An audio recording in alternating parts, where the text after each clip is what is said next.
Back to clean news UP. चलिए देखते हैं उत्तर प्रदेश की 25 फटाफट बड़ी खबरों को। इससे पहले आप न्यूज को कहां से देख रहे हैं हमें कमेंट में बताना बिल्कुल ना भूलें। साथ ही हमारे फेसबुक पेज को भी फॉलो करें। फेसबुक पेज का लिंक डिस्क्रिप्शन में दिया गया है। डिप्टी सीएम की बड़ी घोषणा, यूपी के सभी मेडिकल कॉलेजेस में होगी नर्सिंग की पढ़ाई। यूपी के सभी मेडिकल कॉलेजेस में नर्सिंग की पढ़ाई होगी। नए खुलने वाले राजकीय मेडिकल कॉलेजेस में नर्सिंग इंस्टीट्यूट खोलना अनिवार्य होगा। ये घोषणा डिप्टी सीएम ब्रजेश पाठक ने शुक्रवार को की। इंदिरा गांधी प्रतिष्ठान में शुक्रवार को लोहिया संस्थान के स्थापना दिवस समारोह में डिप्टी सीएम ने बीएससी नर्सिंग में दाखिले की आस में बैठे छात्र छात्राओं को तोहफा दिया। गरीब छात्र छात्राएं सरकारी संस्थानों से बीएससी नर्सिंग की डिग्री ले सकेंगे। महिलाओं व बच्चों के खिलाफ अपराध में अब नहीं मिलेगी अग्रिम जमानत। उत्तर प्रदेश के मुख्यमंत्री योगी आदित्यनाथ ने महिलाओं और बच्चों के खिलाफ होने वाले अपराधों को लेकर बड़ा कदम उठाया। राज्य सरकार ने जीरो टॉलरेंस की नीति के तहत महिलाओं की सुरक्षा के प्रति संवेदनशीलता का परिचय देते हुए ऐसे घृणित अपराधों के प्रति कठोर कार्रवाई सुनिश्चित करेगी। यूपी में अब महिलाओं व बच्चों के खिलाफ गंभीर अपराध के मामलों में आरोपियों को अग्रिम जमानत नहीं मिलेगी। इलेक्ट्रिक वाहन रखने वालों के लिए खुशखबरी। इलेक्ट्रिक वाहनों को बढ़ावा देने के लिए केंद्र सरकार हर संभव कोशिश कर रही है। चार्जिंग पॉइंट की संख्या कम होने के कारण लोगों के मन में ये धारणा बनी हुई है कि कहीं सीएनजी पंप की तरह उन्हें भी लंबी लाइन में ना लगना पड़ जाए। चार्जिंग में अधिक समय लगने के कारण लोग इलेक्ट्रिक वाहन खरीदने से झिझक रहे हैं। लोगों की समस्या को दूर करने के लिए नोएडा स्थित एजित कंपनी ने खासकर सोसाइटीज को ध्यान में रखकर चार्जिंग सिस्टम तैयार किया है। इग्नू ने फिर बढ़ाई आवेदन की तिथि, अब 30 सितंबर तक करें अप्लाई। इंदिरा गांधी राष्ट्रीय मुक्त विश्वविद्यालय ने एक बार फिर से जुलाई 2022 सत्र में नए प्रवेश के लिए तिथि बढ़ा दी है। अब अभ्यर्थी 30 सितंबर तक master degree, post graduate diploma program, diploma, bachelor degree program एवं सर्टिफिकेट कोर्स में ऑनलाइन ऑफलाइन प्रवेश ले सकेंगे। इसके लिए अभ्यर्थियों को विश्वविद्यालय की वेबसाइट www.ignu.ac.in के माध्यम से ऑनलाइन आवेदन करके आगे की प्रक्रिया पूरी करनी होगी। गोरखपुर शहर की सीमा बढ़ेगी। पिछले साल अपनी सीमा का विस्तार करने वाला गोरखपुर विकास प्राधिकरण इसमें और क्षेत्र जोड़ेगा। मुख्यमंत्री योगी आदित्यनाथ ने बांसगांव, खजनी, चौरी चौरा, कैपियरगंज आदि तहसीलों तक जीडीए को सीमा विस्तार करने को कहा। उन्होंने कहा कि इन क्षेत्रों में नजर रखी जाए कि अनियोजित विकास न होने पाए, नियोजित विकास पर ध्यान दिया जाए। ऐसा होने से गोरखपुर का तेजी से नियोजित विकास होगा। गोरखपुर विश्वविद्यालय में एमबीए व बीबीए की बची सीट्स पर प्रवेश के लिए कट ऑफ जारी। दीनदयाल उपाध्याय गोरखपुर विश्वविद्यालय के फैकल्टी ऑफ मैनेजमेंट में एमबीए की बाकी बची सीट्स के लिए प्रवेश की प्रक्रिया कल व्यवसाय प्रशासन विभाग में संपन्न हुई। इसके अलावा एमए व एमएससी के पाठ्यक्रमों में प्रवेश के लिए नया कट ऑफ भी जारी किया गया। फैकल्टी ऑफ मैनेजमेंट के समन्वयक डॉक्टर स्वर्णिमा सिंह ने बताया कि एमबीए में प्रवेश के लिए अन्य पिछड़ा वर्ग के 94 अंक या उससे ज्यादा अंक पाने वाले अभ्यर्थियों को आमंत्रित किया गया है। अब टाइप 2 डायबिटीज मेलाइटिस पर शोध करेगा लखनऊ विश्वविद्यालय।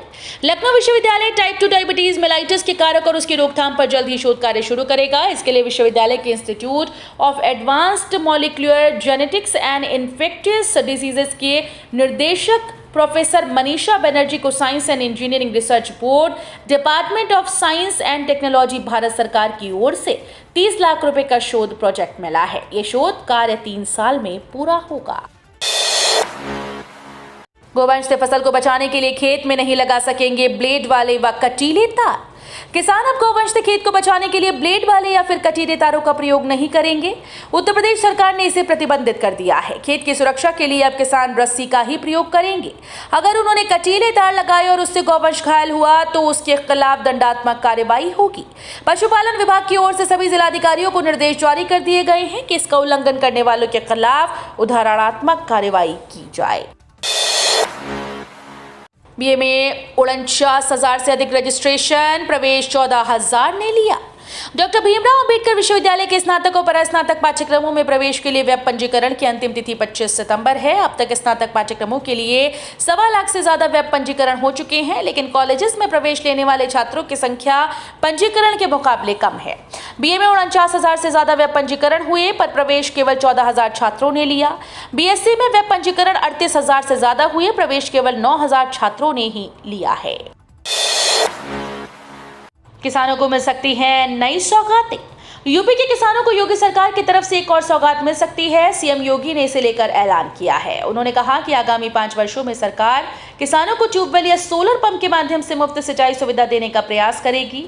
मुख्यमंत्री योगी आदित्यनाथ ने कहा कि हमारे देश की अर्थव्यवस्था गांव पर आधारित है। महात्मा गांधी ने स्वदेशी और ग्राम स्वराज्य के माध्यम से स्वावलंबन की अवधारणा दी थी। संभल में ईसाई से शादी करने वाली हिंदू महिला के जबरन धर्मांतरण की कोशिश। यूपी के संभल में ईसाई युवक से प्रेम विवाह करने वाली हिंदू महिला ने जबरन धर्मांतरण की कोशिश का आरोप लगाया। महिला ने एक स्कूल की शिक्षिकाओं पर घर में घुसकर हिंदू देवी देवताओं के चित्र फाड़कर उन्हें जलाने और धर्मांतरण करने का दबाव बनाने का आरोप लगाया। आरोप है कि उसने गंगाजल छीनने की कोशिश की और विरोध करने पर जान से मारने की धमकी दी। इस मामले की जानकारी होने पर हिंदू संगठनों ने विरोध जताया है। थाना प्रभारी ने गांव में पहुंचकर पूछताछ की है। विंध्याचल में 26 सितंबर से 9 अक्टूबर तक 11 जोड़ी ट्रेन का ठहराव होगा। शारदीय नवरात्र में विंध्याचल आना जाना आसान होगा। रेलवे ने मां विंध्यवासिनी धाम विंध्याचल जाने वाले यात्रियों के लिए 11 जोड़ी ट्रेन के ठहराव का फैसला किया। इन ट्रेन का ठहराव नवरात्र के पहले दिन 26 सितंबर से 9 अक्टूबर तक रहेगा। यूपी में आज तेल के भाव, पेट्रोल सस्ता। देश भर में पेट्रोल डीजल के नए रेट जारी हो गए। कच्चे तेल की अंतर्राष्ट्रीय कीमतों के अनुसार भारत में ईंधन की कीमत तय करती है। यूपी के प्रमुख शहरों मेरठ, गोरखपुर, प्रयागराज और वाराणसी में पेट्रोल डीजल के दामों में कमी देखने को मिली। आगरा, बरेली और कानपुर के रेट में तेजी आई। वहीं लखनऊ के दाम में कोई बदलाव नहीं हुआ।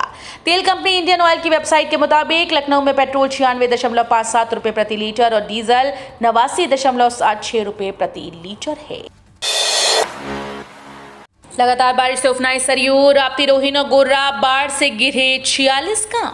नेपाल के पहाड़ी इलाकों और पूर्वी उत्तर प्रदेश में बारिश से उफनाई सरयू, राप्ती, रोहिन और गोर्रा नदी से इनके किनारे के गांव के लोग घबराने लगे हैं। इन नदियों में आई बाढ़ की वजह से तकरीबन 4256.729 हेक्टेयर भूमि प्रभावित हो गई। सरयू नदी बरहज और तुर्ती पार में खतरे के निशान से ऊपर है और पानी लगातार बढ़ रहा है। सरयू का पानी 46 गांव को पूर्ण या आंशिक रूप से प्रभावित किया। इन गांवों के लोगों को मदद पहुंचाने के लिए प्रशासन ने सक्रियता दिखानी शुरू कर दी है। दंगे हिंसा में नुकसान के मामलों का संज्ञान लेगा अधिकरण। उत्तर प्रदेश लोक और निजी संपत्ति क्षति वसूली विधेयक विधानसभा में पारित कर दिया गया। इसमें दंगा और सार्वजनिक हिंसा करने के मामलों में वसूली के लिए गठित अधिकरण को मामलों का स्वतः संज्ञान लेने का अधिकार भी दिया गया है।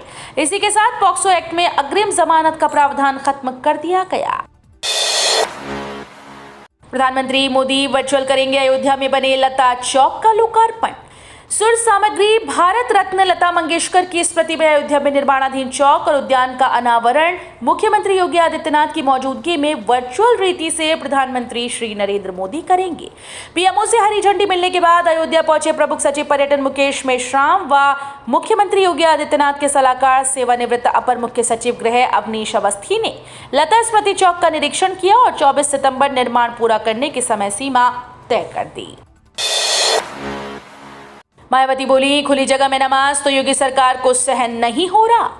बसपा प्रमुख मायावती ने शुक्रवार सुबह आरएसएस और बीजेपी समेत योगी सरकार पर निशाना साधा। उन्होंने ट्वीट कर बीजेपी और योगी सरकार पर सवाल खड़े कर दिए।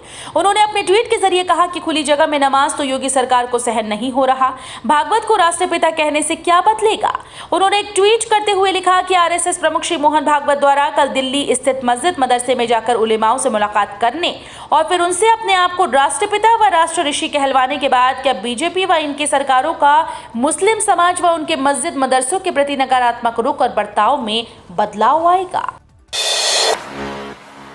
यूपी में आला हजरत के उर्स में उमड़ा अकीदतमंदों का जनसैलाब। यूपी के बरेली में आला हजरत के उर्स स्थल इस्लामिया ग्राउंड और मथुरापुर स्थित जामी तुर्रजा मदरसे से लेकर बाकरगंज मदरसे तक भीड़ का सैलाब नजर आया। गलियों में आला हजरत के दीवानों का जनसैलाब उमड़ता आ रहा है। शुक्रवार को इश्क, मोहब्बत और अकीदत का खुशनुमा माहौल है। 3 साल बाद आला हजरत की उर्स की वो चमक वापस आई जो बंदिशों में गुम रही थी। इस बार सारी पाबंदियां हट चुकी हैं तो पहले से ही माना जा रहा था कि इस उर्स में भारी भीड़ जुटेगी। बारिश और बाढ़ से यूपी बेहाल, सीएम योगी ने जिलाधिकारियों से तलब की राहत कार्यों की रिपोर्ट। एक तरफ पश्चिमी यूपी में बारिश ने कहर ढाया हुआ है, लगातार दूसरे दिन बारिश के कारण लोगों का जनजीवन अस्त व्यस्त है। दूसरी तरफ पूर्वी यूपी बाढ़ से परेशान है। मुख्यमंत्री योगी आदित्यनाथ ने शुक्रवार को पूर्वी यूपी के बाढ़ प्रभावित क्षेत्रों का हवाई सर्वेक्षण किया। उन्होंने सरयू नदी के आसपास के जिलों गोरखपुर, संत कबीर नगर, बस्ती, अयोध्या, गोंडा और बाराबंकी का हवाई सर्वेक्षण कर इन जिलों के जिलाधिकारियों से अब तक किए गए बाढ़ राहत कार्यों की विस्तृत रिपोर्ट मांगी है। अखिलेश के साथ सपा विधायकों ने किया वॉकआउट। यूपी के विधानमंडल के मानसून सत्र का कल आखिरी दिन था। जैसा कि माना जा रहा था कि आज भी विपक्ष के सदस्यों ने सरकार को कानून व्यवस्था, सपा नेता आजम खां पर लगे मुकदमों सहित कई मुद्दों पर नारेबाजी की। उनके साथ दर्जन भर विधायक भी मौजूद थे। राजभवन से निकलने के बाद अखिलेश यादव ने कहा कि राज्यपाल को वर्तमान स्थितियों से अवगत कराया गया है। दिवाली और छठ पर मिल सकता है कंफर्म टिकट। भारतीय रेलवे ने त्योहारों पर होने वाले रश को क्लियर कराने के लिए 10 जोड़ी ट्रेन को हरी झंडी दी है। दिवाली और छठ पूजा के मद्देनजर बिहार व पूर्वांचल के लिए फेस्टिवल ट्रेन चलाई जा रही हैं। 17 अक्टूबर से स्पेशल ट्रेन के संचालन की शुरुआत होगी। गोरखपुर से चंडीगढ़ के बीच ट्रेन 20 अक्टूबर को चंडीगढ़ से रवाना होगी। ट्रेन के 4 ट्रिप होंगे। 11 नवंबर तक स्पेशल ट्रेन चलेगी। आनंद विहार से छपरा की फेस्टिवल स्पेशल ट्रेन 01655556 भी 19 अक्टूबर से शुरू होकर 10 नवंबर तक चलेगी। गोरखपुर से आनंद विहार स्पेशल ट्रेन 044-087 22 अक्टूबर से चलेगी। 150 स्टेशन पर नहीं बिकेंगे घटिया ब्रेड पकौड़ी। मुरादाबाद मंडल में आने वाले 26 जिलों के 150 से ज्यादा रेलवे स्टेशन पर घटिया खाने पीने का सामान अब नहीं बिकेगा। खासकर पीला रंग डालकर तैयार किए जा रहे ब्रेड पकौड़े और पकौड़ियों पर रोक लगाई गई है। रेल प्रशासन ने साफ कर दिया है कि स्टेशन पर खराब गुणवत्ता वाले खाद्य सामग्री को किसी भी कीमत पर नहीं बिकने दिया जाएगा। माना जा रहा है कि इससे महंगाई में ज्यादा मुनाफा कमाने वाले वेंडर्स पर अंकुश लगेगा। इस निर्देश पर अमल करने के लिए फूड इंस्पेक्टर भी सक्रिय हो गए हैं। वन दरोगा के 701 पदों पर भर्ती के लिए 17 अक्टूबर से करें आवेदन। उत्तर प्रदेश अधीनस्थ सेवा चयन आयोग वन दरोगा के 701 पदों पर भर्ती के लिए 17 अक्टूबर से आवेदन शुरू करेगा। आवेदन की अंतिम तिथि 6 नवंबर और संशोधन की अंतिम तिथि 13 नवंबर 2022 है। यूपीएसएसएससी फॉरेस्ट इंस्पेक्टर के पदों पर भर्ती 2022 के लिए गुरुवार को आधिकारिक नोटिफिकेशन जारी कर दिया गया। अभ्यर्थियों को सलाह है कि पूरा भर्ती नोटिफिकेशन पढ़ने के बाद ही आवेदन करें। यूपी में आज भारी बारिश का अलर्ट। यूपी में आज भारी बारिश के आसार हैं। मौसम विभाग की चेतावनी के बाद प्रदेश के कई जिलों में प्रशासन ने स्कूल्स को बंद रखने का निर्णय लिया। इसमें नोएडा, गाजियाबाद, कानपुर, आगरा, फिरोजाबाद, इटावा, एटा जैसे जिले शामिल हैं। मौसम विज्ञानियों का कहना है कि देश में बने मौसमी सिस्टम्स के कारण पूरे हफ्ते हल्की से मध्यम बारिश का दौर रह सकता है। यूपी के 71 जिलों के स्कूल्स में नहीं हो रहा है ये काम। बरेली मंडल की स्थिति बेहद खराब। शासन से 4 बार पत्र जारी होने के बाद भी प्रदेश के 71 जिलों के स्कूल बच्चों को बाल वैज्ञानिक बनाने में रुचि नहीं दिखा रहे। इंस्पायर अवार्ड मानक योजना के तहत इस वर्ष हर जिले से 1000 बच्चों के नामांकन का लक्ष्य रखा गया था। अभी तक सिर्फ 1 जिले में ही लक्ष्य पूरा हुआ है, जबकि 3 जिले लक्ष्य के करीब हैं। बरेली मंडल की स्थिति भी बेहद खराब है। नामांकन 30 सितंबर तक होना है। इंस्पायर अवार्ड मानक योजना में सभी बोर्ड के कक्षा 6 से 10 तक के विद्यार्थियों का नामांकन हो सकता है। तो ये थी आज की 25 फटाफट बड़ी खबरें। अगर आपको न्यूज़ पसंद आई हो तो वीडियो को लाइक और शेयर जरूर करें। धन्यवाद।